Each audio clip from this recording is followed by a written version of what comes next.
peut être des adaptations organisationnelles, tout simplement, du service.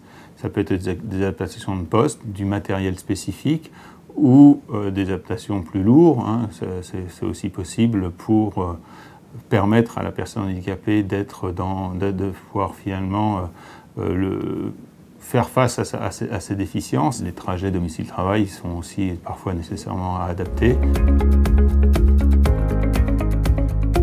Les adaptations sont évidemment à chaque fois finalement adaptées à la situation individuelle et à l'environnement de travail dans lequel la personne se situe. C'est individuel, en revanche, ce qui est intéressant, ce que l'on peut noter, c'est qu'il peut avoir un ressentiment collectif, puisqu'on s'aperçoit que certaines adaptations individuelles vont profiter à l'ensemble du collectif.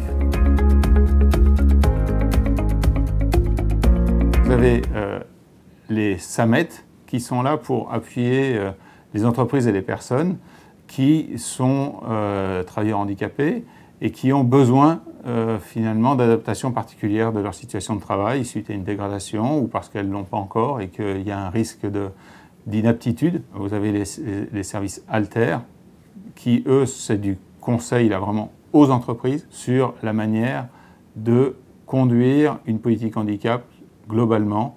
Enfin, l'AGFIP peut directement conseiller les entreprises, passer des conventions avec certaines entreprises de taille déjà plus importante, y compris financières, pour accompagner ce développement de politique handicap. D'autres formes d'appui que j'évoquerai aussi, c'est du tutorat qui peut être nécessaire pour les personnes qui peuvent manquer d'autonomie, notamment face à des handicaps psychiques ou maladies mentales.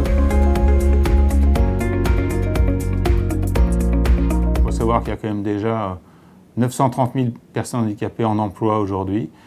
Plus de 50% des entreprises atteignent leur obligation d'emploi de 6%. Toutes celles qui s'y sont engagées ont souvent trouvé une grande valeur ajoutée, parce que les personnes handicapées aussi ont développé des aptitudes particulières qui sont importantes et qui apportent de la valeur à l'entreprise.